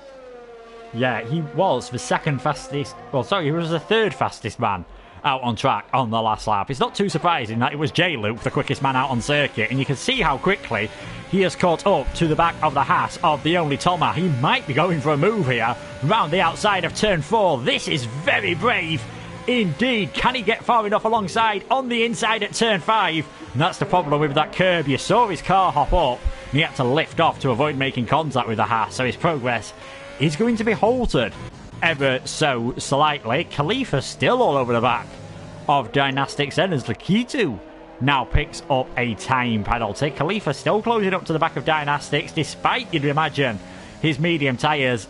In the next 2 or 3 laps, he'll probably be getting rid of them. This is the closest he's been for a while, but it's that final corner, the dirty air through their final 2 corners, really. They're quite medium speed. He's just not got the grip to really get onto the back of the Williams, and you can see he's not close enough for a move into turn 1. Even Daniel Ricciardo wouldn't send it down there. He might. Fair enough. You never know. Yeah, this is getting very interesting to see how the different strategies are working out. Konzo's doing a good job in 6th place. He's sort of been under the radar so far in this race, partly because he's on his own, but if he could stretch those mediums a couple of laps longer than everyone else, which looks like is going to be his plan after he stretched his softs longer than what all the other drivers did earlier on in the race, he could just have a bit of pace towards the end, and he's kept it clean on penalties, which, at this moment in time, if the race finished right now, he'd finish pretty much dead level with Khalifa, so a possible podium on here for the Renault team, which will be a good boost for them after their slating in the team's press conference. And Scopefielder as well, another driver keeping it clean on penalties. J. Luke earns himself 1. He's still stuck on the back of that Haas and still finding himself slightly frustrated at the moment as we get the first of our front runners making their second pit stop of the race. It is Toxic into the pits. He's done 14 laps on those medium tyres. He's going to have to get 17 laps out of this second pair. Out of the pits he comes. It'll be interesting to see where he comes out. He'll be desperately hoping he's ahead of this battle with John Janel, the only Thomas, and J. Luke, and it looks like he's going to be behind it. That could really hold him up and could really help Dynastics, Khalifa, and the rest of those drivers out near the lead. Yeah, that's definitely going to play into Netsky's hands, that Toxic's caught in traffic. Netsky will know this because he'll probably be communicating with his teammate, or he can see the radar as well. So, unlucky for Toxic, he's just, I guess he thought he could get out in front of that battle, but just behind it, he may get a little bit of DRS in the next lap, but for now, he's just, oh dear me, he's struggling for the next lap, but let's just keep an eye on things and see when Netsky pits. Yeah, we'll have to see when Skip hits. Dynastics is going to be the interesting one to see if he can go onto a set of softs, and the race leader does come into the pits. So we'll probably see him come out ahead of this battle we're watching on screen at the moment, because J. Luke is still stuck behind the back of the only Thomas at the moment, and he's gone through most of his ERS, so he is going to struggle. Khalifa and Schofielder coming into the pits as well, so you would expect those drivers to drop behind these. I think Khalifa just maybe hoping that he can stay in contact. Ollie Flavel into the pits as well. Now the only Thomas does have the DRS, as does J. Luke. Toxic has the DRS, but he has a bit of ERS as well, so he's going to send one down the inside of the Alfa Romeo into ninth position, and if he gets a good enough exit on those medium tyres, he might get 2 for 1 here. Round the outside, he's going to have to go into turn 2. He's got the pace on the brakes, and that is a Toxic up into 8th position. Fantastic move by the Mercedes driver. He earns himself a penalty on the exit of 3, which might annoy him slightly. That was decisive driving. Yep, certainly not me. I'm indecisive, but that was... he knows what he needed to do and he got on with it, and you'll notice J. Luke still couldn't quite get past in all that. He must be getting furious now slightly. To be honest, from what I've watched from the only Thomas, it's not like his defending's been... It's been tough but fair from what I've seen on screen at the moment, so it's just a bit bad luck for J. Luke. Maybe he needs to take a leaf out of Toxic's book that time around, and you can see Toxic is now behind Janel at this moment in time. It won't be too long before he comes into the pits. Netsky did come out ahead of all these, as there we go, Toxic spending no time at all behind these guys, straight down the inside into the penultimate corner, so he's now directly behind Netsky. Lakitu comes into the pits, then it's a set of medium tyres going on our championship leader's car. We'll see where he comes out in all of this. He wasn't too far behind Schofielder, so he'll be aiming for a similar position again here, just for the lower reaches of the points. And you can see Schofielder does get ahead, so that is Schofielder into 11th. Lakitu slots into 12th place, and I think it is definitely damage limitation on his mind at the moment.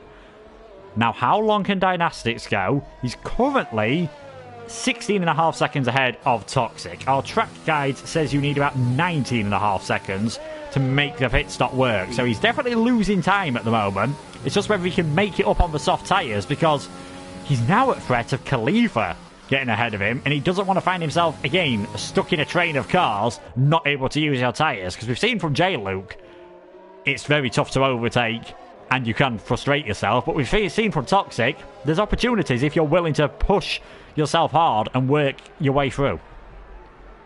Yeah, talking to working race, I thought, fair play. I thought Khalifa would try it into the penultimate corner, but didn't quite have enough of his car alongside Tolma. It seems Haas has been a problem for all drivers today, which nothing wrong with their driving, they're just tough to pass, and that's fine. But Khalifa just has been in, so he's got the fresh tyres, so he should be able to get onto J. Luke, who's being held up by Janel as they hit turn 1 together. Can he do it? No. He's trying his best. Looks like he's going to do it this time round the outside there at turn 2. Oh, there's contact between them on the exit. They're both off towards the barrier. No. And that is J. Luke out of the race. That is a virtual safety car. And it's probably just come out about 10 seconds too early for Dynastics or Samba Gamer to take advantage of that. Such a shame for J. Luke. I said I thought he was scoring points today. I apologise for the commentator's curse. It was just him and Jano just looked like they came together on exit. Big front wing damage for Janel, who would have been pitting anyway soon, but he's going to drop a long way down towards the back of the field. In fact, he loses it jumping over a sleeping policeman, I think, on the exit of turn 5 there. Are we going to see some pit stops from the Williams? Well, there we go. Samba Gamer is into the pits. Makes sense to come in. Dynastics staying out another lap, so they won't have gained anything from that, obviously. How was your view of that incident? Because it did look as though there was just a bit of squeezing coming out of turn 2. They came together, and then there was nothing either of them could really do to stop the car.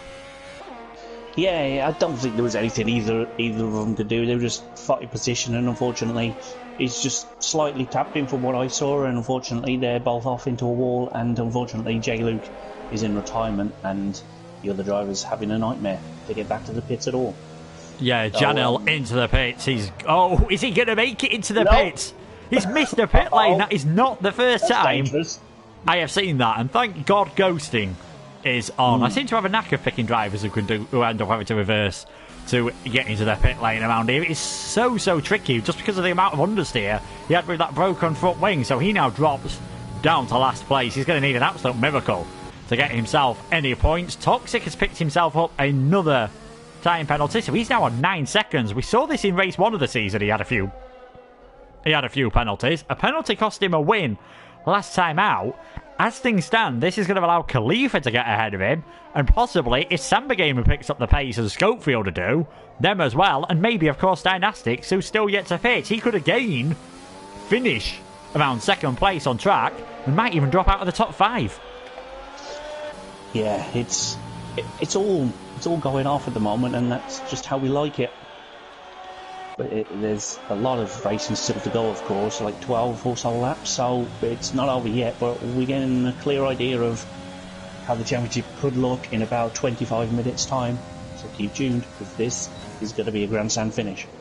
Yeah, we've got 12 laps to go here. We've got the current race leader, Dynastics, on a slightly different strategy to the others. Ollie Flavel down the inside then of Lawman, so that is the McLaren now into the top 10. So of course it is top 12 getting points here. The final points position is held by Larkin, who they're the only Tom has gone down the inside of Lukey and couldn't get stopped in time to avoid making contact with Larkin. So he is around, looks like he's got away without any damage. The fastest lap points as things stand, 1 would currently be going to Netsky and 1 would currently be going to Dan Murphy, who is down in 16th place at this moment in time, but would be picking himself that fastest lap point for outside the top 10. Lakitu looking fairly close to the back of Scopefielder, and these two pitting earlier, it's allowed them to just close onto the back of Samba Gamer ever so slightly. So earlier on it looks as though Samba Gamer could possibly have the pace to get a podium out on track. He might find himself getting reeled in by the Ferrari and the Alfa Tauri. Yeah, that very well could happen, but I'm just fascinated by every time I look at something else happens. I don't quite know where to look. Can Lakitu reel in Scopefielder? Is getting closer, but I think he's a little bit too far back to try and fit into turn 1, but we'll have the second dose of DRS into turn 2, and that will also mean Samba Gamer could be vulnerable as well in a couple of laps to Lakitu, who seems to be on a charge all of a sudden. Yeah, he seems to realise that he can get himself maybe a few more points here, so we'll wait and see what he does. Does have that bit of penalties, does have those 3 seconds, so needs to get ahead of Scopefielder and get 3 seconds ahead. But if they can catch up to Samba Gamer, he'd have the same amount of penalties as him, so that would be good news for the championship leader. Dan Murphy has worked his way past the only Toma then, using the DRS, and uses it to hold on to that 15th position for now, and he's only a few seconds off of actually getting points for his finishing position as well. He's only 5 seconds behind Larkin at the moment, who is on an old set of hard tyres, but again doesn't have any penalties. Lawmans picks up another penalty. Netsky goes up into 2nd place as Konzo is into the pits. Now, is this early enough, well, is this late enough, sorry, I should say, to get onto a set of the soft tyres? We'll have to wait and see, and it is. Well, Konzo, he went a bit longer on that first set of softs, and look what it means for him all of a sudden. Yeah, it means he can just really open the tabs and really just see what he can do in the final stages. But being on the softs now is going to send a message to the rest of the field, of course, for those that need to pit again. It's possible. So Dynastics will come in a few laps' time, presumably for softs. I think he has to, right? Let's just double check that, because I forget. Oh, yeah. Yep. Ooh, we've got another yellow flag here. Sorry to interrupt. We've got another yellow flag, and I don't know. I think that's Janel's had a spin. Well, he's having a bit of a nightmare. All of us. He wasn't looking too bad until that incident with J-Luke. He's had a spin. He's avoided damaging his front wing, at least in any major way. Yeah, he's avoided damage whatsoever, but he's down in last. Oh, wow. Very late on the brakes there again. A good job ghosting is on all of a sudden. I think Jules and Dynastics both started on the soft tyres, but because they're now on the hards and mediums, it doesn't really matter what tyres they go on, as Jules does come into the pits, and you'll imagine that will definitely be for a set of softs. The problem they might have is, again, Konzo's going to be 3rd man in a DRS train by the time he catches up to Lakitu, and has he got enough tyre grip at the other parts of the circuit to maybe get ahead without the DRS? Well, that's always a good question to ask, but he will have the tyre advantage as he's put the softs on, so we'll see. But how far ahead of Harley Fravel, could he be? Quite a long way, in fact. Harley's just turned into turn 1 now, and Jules is halfway around to turn 2. Turned into Granville for a second there. But, that's the standings. So yeah, Jules in 9th place after his pit stop. I actually cycled to the corner shop where they filmed that. It's a much less interesting achievement when you realise that's about 3 miles away, I admit. But still, there's Arnold's had a spin and he's really lighting up those hard tyres all of a sudden. So he's down into 16th place, and what earlier looked like it could be a promising race for the Alfa Romeo team is falling apart ever so slightly. Dynastics is still going on those hard tyres. I doubt he's forgot about the 2-stop rule, because I doubt he's going to want to go what would end up being 30 laps on a set of hard tyres. But Netsky's really catching him up at the moment. He's 4.6 seconds off the lead, and Netsky 5.8 seconds ahead of his teammate, who on track looks safe to finish in at least 2nd position. Just maybe after penalties, things might mix up the order ever so slightly. Lakitu still in the DRS of the Ferrari off Scopefielder. This might hurry him up all of a sudden, because Konzo and Jules are going to be joining the back of that train very shortly, and seeing as Konzo's just set the fastest lap, I don't think they're going to be hanging around at the back for too long. No, that's definitely going to be a call to them to go, okay, let's do this. Let's see what we got. Now, is Dynastics going to pit in the next couple of laps? Because, as you say, he doesn't want to go 30 laps on the hard, but again, he doesn't want to go all this way and then get disqualified, so I'm sure he'll be more concerned about that than the lap distance. But we'll see. He's in the penultimate corner now. If he's going to pit now, he will stay right, but he doesn't. He goes round for another lap. Interesting. I imagine you'd have come into the pits. That's 7 laps on the softs is an ideal number to do, as Janel is off again. I think he's pretty much Jim Carner in his way around now, this circuit. He's really struggling on those mediums. He's cut them. He's broken his front wing. He's in the barriers, but if his wheel had popped off then, Dynastics would have been looking very handy indeed. I'm surprised there's any rubber left on the back of Janel's car as he comes into the... Oh, don't miss the pit lane again. Oh no. He's spun, but the game's reset him. He's got away with one there. Let's put it that way. He's really getting close. 6th, 7th, 8th and 9th then. Like we said, Scofield, Lakitu, Konzo and Jules. Where's Konzo most likely to do it at this moment? If he can't get it done in the DRS zone, which he hasn't, where is he most likely to go for this move? Well, most likely is you're going to have to try and just line up a move and surprise and just see if there's an opportunity to take one, because if you can't do it with DRS, you're going to have to get creative, and Konzo's just driving... Oh, there you go. Oh! Weren't expecting that. There you go. Well, Jules... Yeah, doing exactly what you said. You've got to get creative straight down the inside of the chicane, and I think Konzo wasn't really looking in his mirrors at that moment. Well, when he did look in his mirrors, it was just about in time. Jules sending one down the inside there. That is a very good job indeed there from Jules. Great move, great decisive move, like what you've got to do if you want to work your way forward. So he's now up into 8th position and will jump at least 2 places because of the penalties. Dynastics, I'm starting to get worried he's forgot. Tom Robbo's mentioned it, saying I really hope he hasn't forgotten. You'd have pitted earlier than this. If he pits now, he'll come out just ahead of his teammate, but there's not enough laps for him to catch up to Khalifa, surely. If he forgets, then obviously Lakitu's... We said he's not had an ideal day in the championship. If he forgets, all of a sudden it's not too bad for Lakitu, because his closest rival will be getting 0 points. Yeah, the game keeps ticking on, and the longer he goes, the more you get the feeling that, oh no, he's forgotten, but surely this time round he will dive in and put the softs on.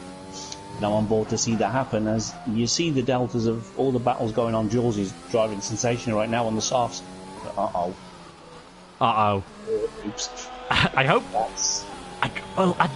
part of me hopes Dynastics is saving his tyres so as he can at least get to the end. But I suppose it wouldn't be the worst thing for him in the world if next lap around he gets a front left or front right puncture coming around the penultimate corner, because at least then he doesn't lose a lot of time and he has to come into the pits. Otherwise, this could be a bit of a shame for him at this moment in time. There's still that great battle going on. Scopefielder seems to have had Lakitu behind him for what seems like forever, and Jules, though, has had a fantastic exit off the final corner. He's just got no ERS to go with his DRS to have a go at Lakitu this time around, so he just has to stay behind. The only Toma, his teammate, picks up another 3-second time penalty, it looks like being another occasion, without any points. Lawmans, who was another driver, I think, to go with only doing one stop, he now comes into the pits off a set of the mediums onto the soft tyres.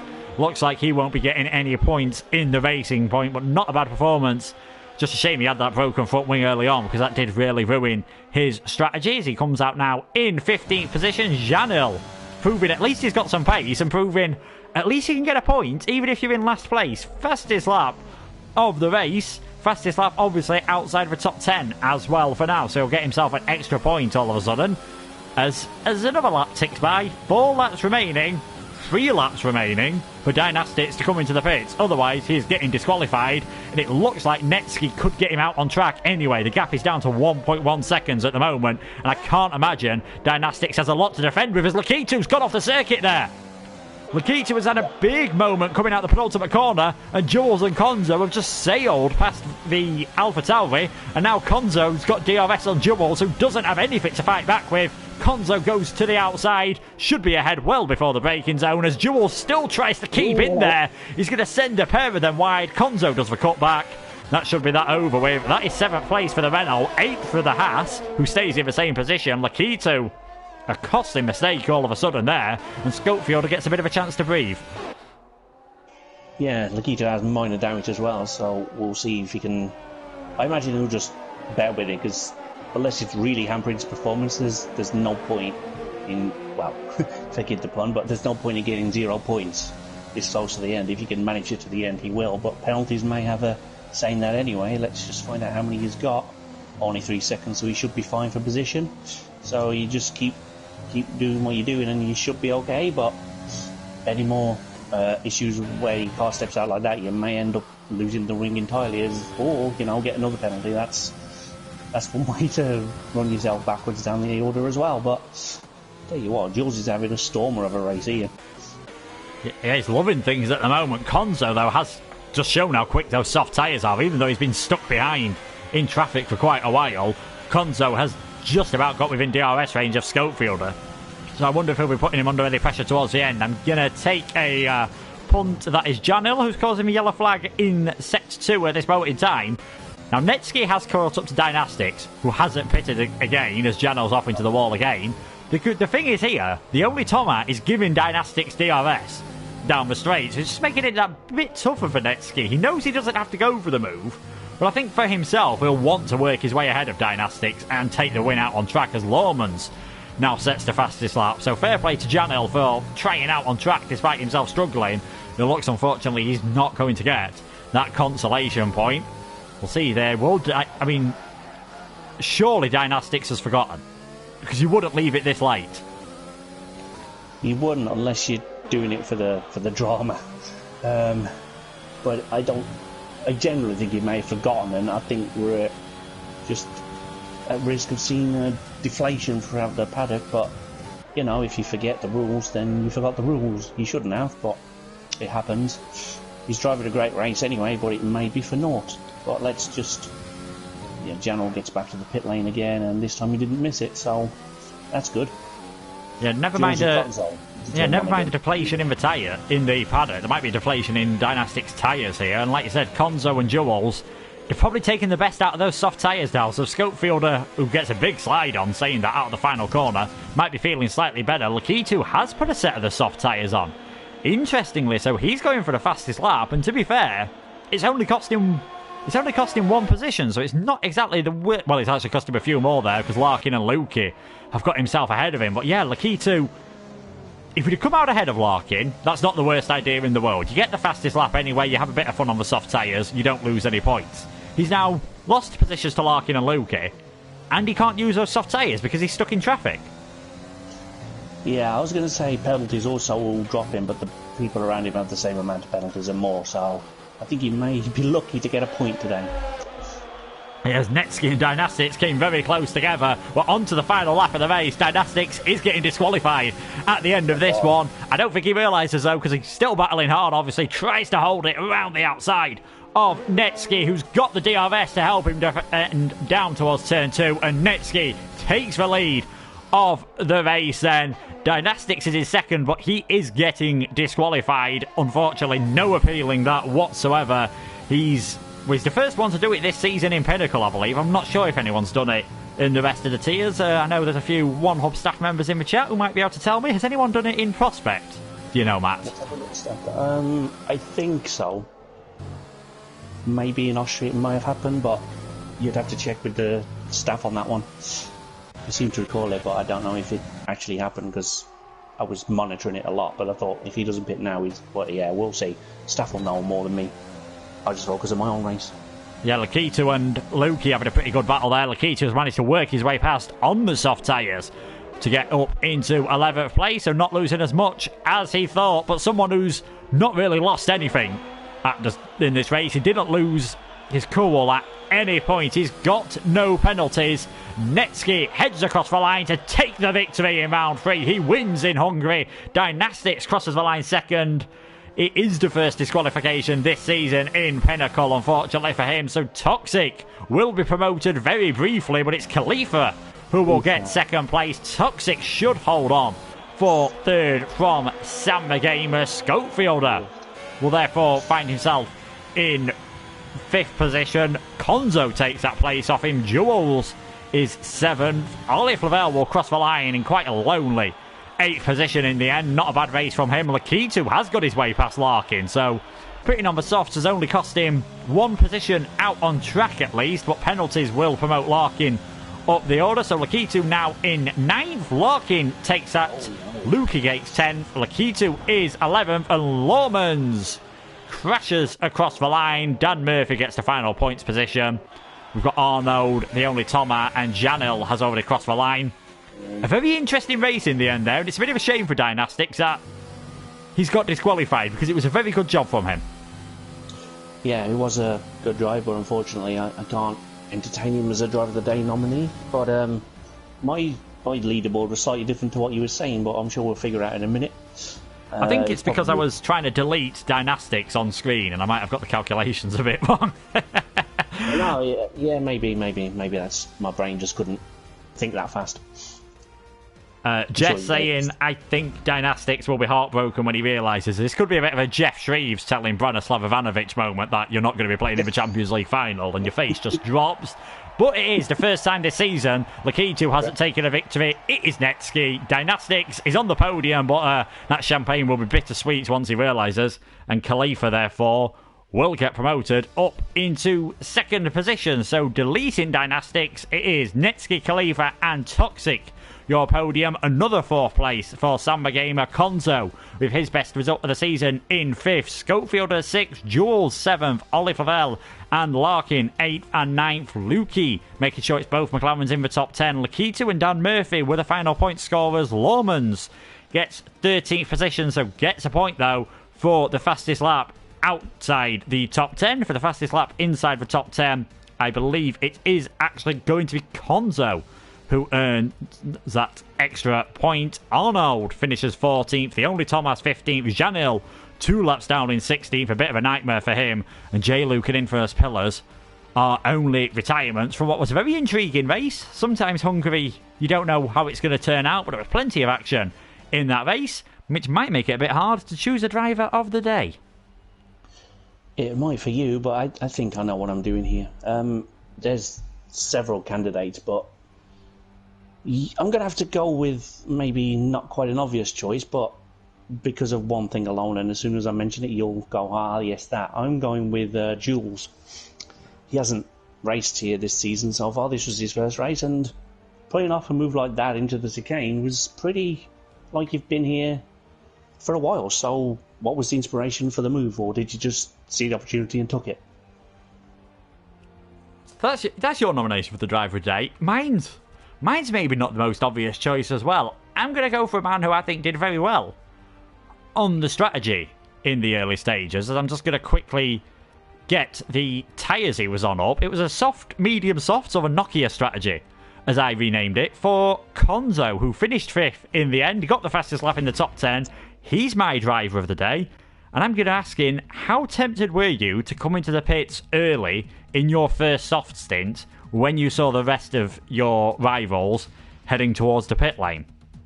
Those are the 2 questions. The drivers will be answering them on the forum, and you'll be able to vote yourselves the driver of the day on Twitter. Voting will open either late tonight or early tomorrow morning, although it is heading towards bedtime, I think, for a lot of us. It's 10:05, because let's be honest, what else is there to stop up for now on a Friday night? And the results will be available on Tuesday. A very intriguing race, that one, in the end, but Netsky laying a bit of a marker down. He was fastest in qualifying night. We were wondering if that was maybe a bit of a one-off, as he didn't get a podium in Austria and only got a 3rd in Bahrain after penalties promoted him onto the podium. But he just looked absolutely dominant out there with the pole and the victory. Yeah, he definitely turned it all on in style today. Pretty much controlled the race as well, so that was good to see. I'm just taking over some of the stats. Like, the infamous Pillar's worst result today was 19th. His previous worst was 7th. Ouch. Yeah, ouch indeed for him. And Dynastics, I think he'll be thinking a big ouch. I think all of a sudden he's realised that he wasn't able to come into the pit. So they were saying he might have had a bit of a problem with the game. So very interesting indeed. Quite a lot happened in that race. There was the one on-track retirement between Janel and J-Luke. Like I said, a shame for J-Luke, because I thought he was looking really good towards the end of that race. It's just once he got stuck behind the only Thomas that seemed to just ruin his strategy all of a sudden, and then made contact with Janel. And there's 2 drivers who came up for precision, who'll be hoping to come back well, obviously, in Abu Dhabi. Yeah, you're definitely hoping to bounce back in the next race, and luckily there's no Christmas break in between races, so pretty good short time to get it out of your system and come back fighting next week.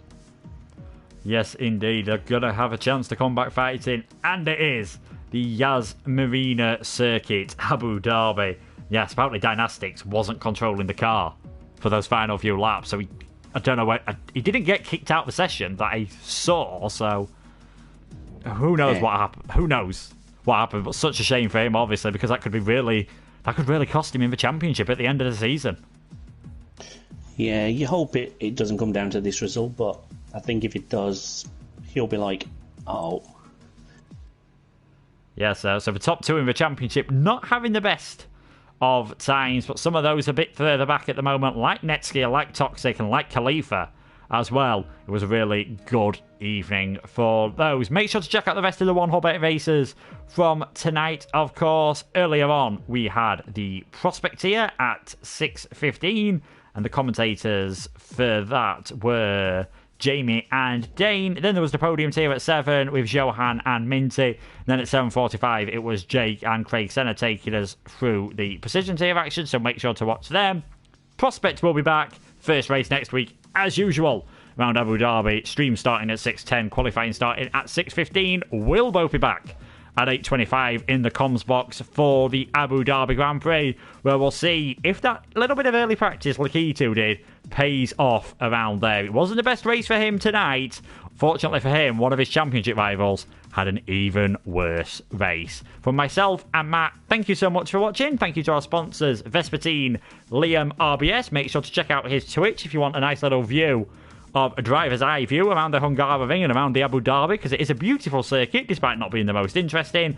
And of course to Next Level Racing. Thanks to you guys for watching. See you next time around. Goodbye.